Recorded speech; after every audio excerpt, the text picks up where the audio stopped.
Olá, eu sou a professora Graziela Orozco e eu vou falar um pouco sobre as considerações sobre a relação sociedade e patrimônio.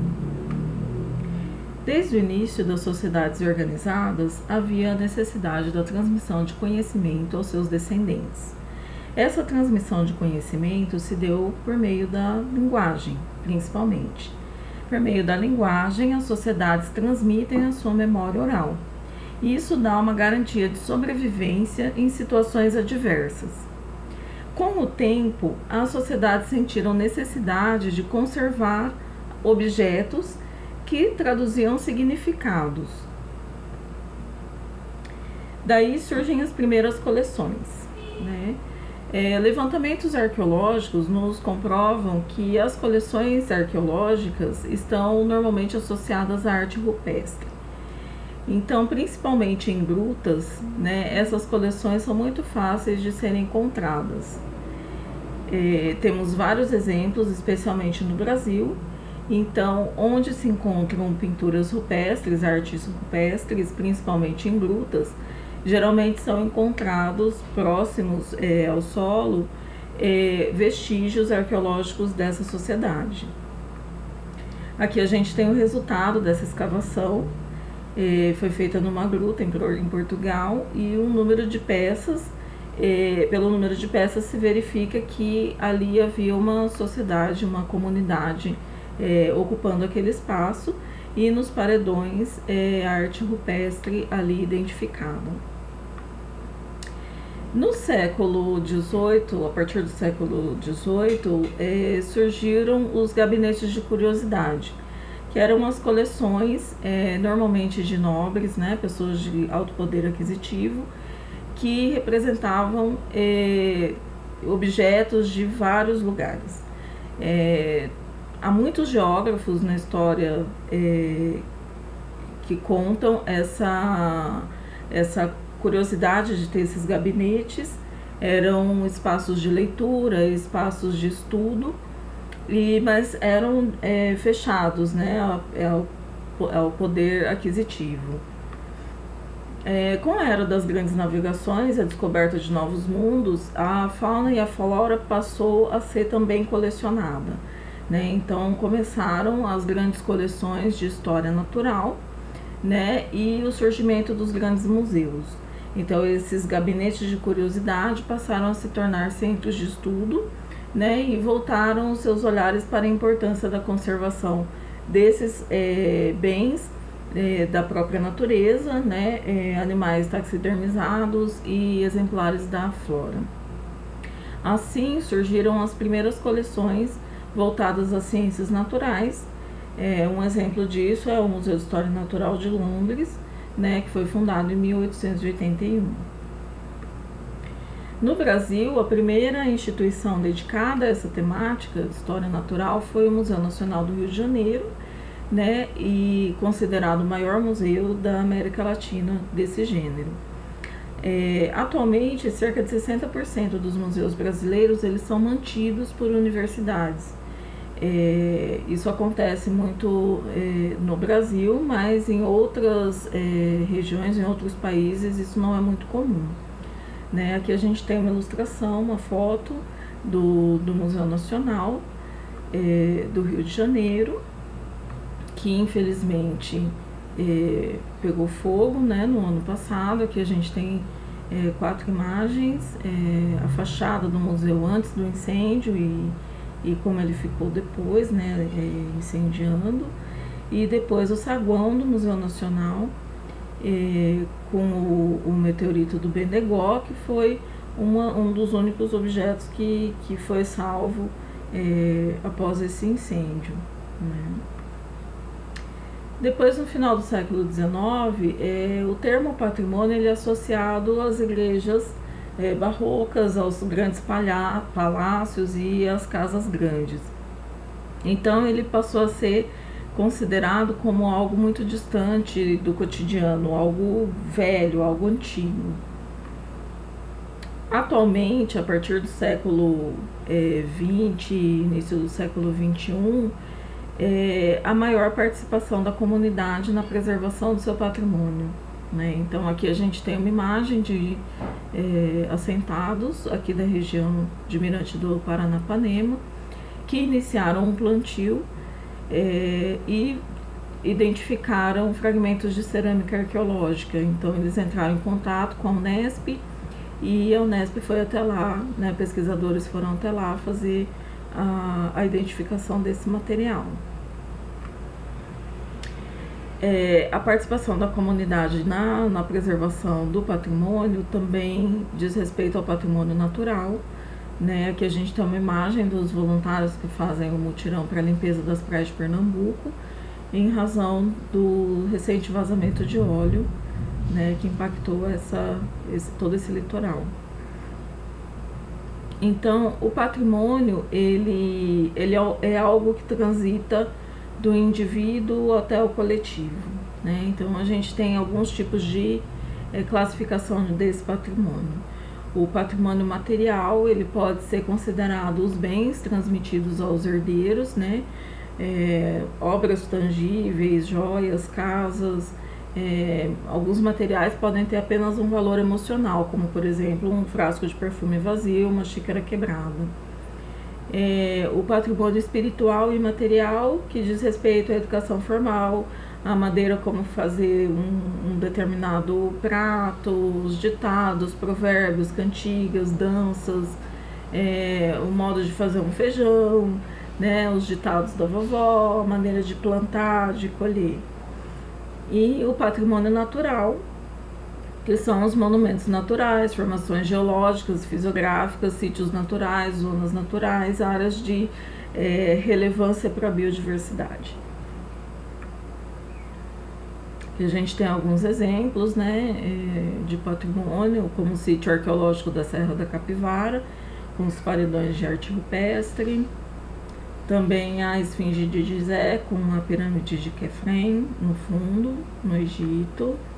E aqui alguns ícones, né, do patrimônio imaterial, tombados pelo IPHAN, a capoeira, o virado paulista e as touradas na Espanha. Aqui a gente tem Foz do Iguaçu, representando o patrimônio natural. Então, como o patrimônio ele surge de um anseio da sociedade, o patrimônio para uns nem sempre é considerado patrimônio para outros. O caso, por exemplo, do virado paulista, ele foi tombado pelo IPHAN recentemente, né, depois de uma análise do Dr. Maurício Waldman, um estudo, né, um levantamento histórico sobre esse prato. E ele foi muito questionado pelo fato de que o paulistano ele consome muita pizza, então acreditavam que o prato escolhido, né, pela análise seria a pizza, mas acabou sendo virado a paulista em razão de sua história e o contexto que esse prato tem com o surgimento da cidade. Então, a escolha desse patrimônio, ele demanda de uma coletividade, né? E essa coletividade ela é constituída por diversos grupos que estão em constante mudança, né? Uma pessoa ela pode se filiar a diversos grupos diferentes ao longo da vida e sempre existem conflitos, né?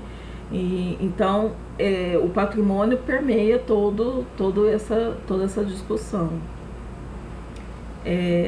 E aí Gonçalves ele traz a questão do patrimônio construído ou inventado, né? Ele nos diz que cada nação, grupo, família ou cada instituição constitui no seu presente o seu patrimônio cultural, com o propósito de articular e de expressar a sua identidade e a sua memória. Ou seja, a cada mudança de geração nós temos elementos que vão constituindo esse patrimônio, que vai sendo depois deixado para as futuras gerações, né? Então ele continua falando que o patrimônio ele não depende apenas da vontade e da decisão política, né, de uma agência de Estado ou de iniciativas de mercado, embora esse patrimônio esteja intimamente ligado a essas agências, tanto o Estado como o mercado, né? ele não depende exclusivamente da atividade consciente deliberada de indivíduos ou de grupos, né? Os objetos que compõem um patrimônio, eles precisam encontrar ressonância junto ao seu público. Então, o patrimônio, ele tem que ser identificado pela comunidade, né? A comunidade precisa identificar aquilo como patrimônio, ou um lugar, ou um objeto, ou uma paisagem.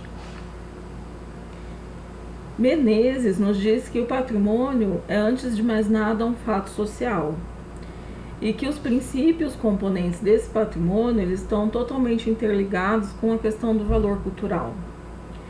Ele traz alguns valores que ele considera constituintes desse valor cultural, que seria o valor cognitivo, os valores formais, os valores afetivos, os pragmáticos e os valores éticos. E ele nos diz que esses valores todos, eles se entrelaçam, eles não ocorrem isolados, né? Eles se combinam e se recombinam, formando superposições e hierarquias e transformando o conceito do valor cultural ao longo do tempo.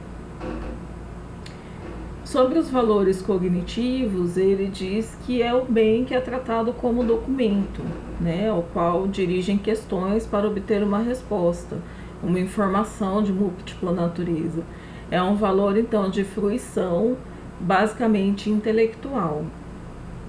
Sobre os valores formais, ele trata do efeito da presença desses objetos e dos atributos que esses objetos têm, capazes de aguçar a percepção e levar a uma apreensão profunda, né, de induzir a produção e a transformação mais ampla de sentidos, alimentados pela memória, convenções e outras experiências. Eles qualificam a consciência e o agir das pessoas.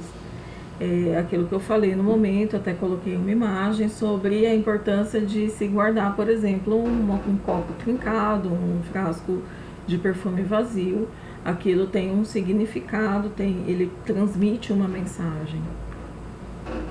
Os valores afetivos, né? Então, os valores que costumamos chamar de históricos, aquela relação com a memória, né? E que não é controlada, é bem subjetiva, né? Então, eles estão mais enquadrados na categoria de valores afetivos, e são os valores, pois contam vinculações subjetivas, né, que nos estabelecem certos bens. Então, é quando olhamos para aquele bem e nos sentimos em casa, nos sentimos aconchegados, né? O conceito alemão de Geborgenheit, de sentir-se aconchegado, sentir-se em casa.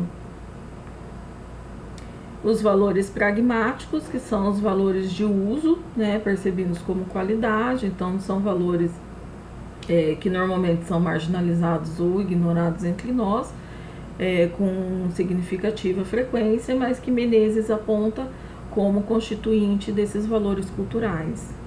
E, por fim, os valores éticos, né, que eles estão associados não efetivamente aos bens, mas às interações sociais em que eles são apropriados e postos a funcionar. E aí a gente pensa um pouco na questão do mercado, né? Então, como esse patrimônio que tem esse valor cultural para a sociedade, ele acaba se tornando alvo de interesse turístico, né? Gonçalves aponta que essas relações e valores tradicionais, eles são transformados no mundo do mercado e podem assumir a forma de mercadorias peculiares, né? Então, se tornaria um mercado de bens inalienáveis. É o deslocamento e a descaracterização desse bem. E isso a gente percebe, por exemplo, quando a gente visita um museu fora do país, em que existe uma enorme coleção de artefatos indígenas, por exemplo, né? Totalmente descontextualizados da sua origem, e que não passa a mensagem que deveria passar, né? Eles muitas vezes não têm aquela conotação cultural que deveria ter, aquela importância mesma que tem para quem constituiu esse patrimônio, para quem produziu aqueles artefatos, né? Então, há uma ausência de vínculo, né, entre esse contexto de origem e a dependência da reprodução técnica. É o que a gente verifica, por exemplo, nos museus, principalmente os museus palácio, né, os museus mais formais, e algumas exposições descontextualizadas. E aí também nós temos a questão das visitas, né, que as visitas guiadas, normalmente ela transmite uma aura com relação àquele patrimônio que não necessariamente é a real, né? Então, o guia, quando conduz uma visita guiada, ele está expondo o patrimônio e ele está contando uma história, né? Ele declara tudo aquilo que ele está vendo. E o envolvimento dos turistas com aquele patrimônio, ele é nulo, né? Então, muitas vezes, a visita acaba sendo uma visita externalizada.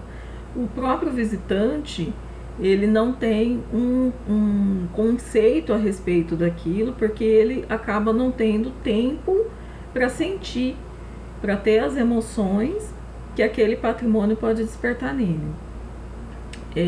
Menezes também comenta que certa feita um grupo de turistas adentrou em uma igreja e havia uma senhora rezando, e o guia turístico pediu para que ela se retirasse, pois ela estaria atrapalhando a visita, né? Então aí a gente percebe as diferenças de consideração entre o mesmo patrimônio, né? Que para aquela senhora é um lugar de oração, um lugar de respeito, né? Um lugar em que ela vai agradecer, vai fazer seus pedidos, e para o turista é um lugar de conhecimento, um lugar de passeio, um lugar onde ele recebe informações muitas vezes descontextualizadas com a vivência da sociedade que abarca aquele patrimônio. Então, são diferentes olhares, né, que a sociedade tem em relação ao seu patrimônio. Aqui eu trouxe uma imagem, a manifestação de jovens Guarani no Monumento às Bandeiras, que ocorreu durante a Copa do Mundo de 2014, e aqui fica claro, né, a resistência e as diferentes visões, né, o que para os jovens Guarani é um símbolo de massacre, né, de luta, de devastação da própria cultura indígena. Para os demais, o Monumento às Bandeiras ele tem um significado de expansionismo, um significado de modernização, né, de expansão de terras, de novas fronteiras, de desenvolvimento. Então, eu quis falar um pouco sobre essa relação entre a sociedade e o patrimônio, para a gente poder pensar um pouco nessas questões enquanto acadêmicos, enquanto pesquisadores, enquanto docentes.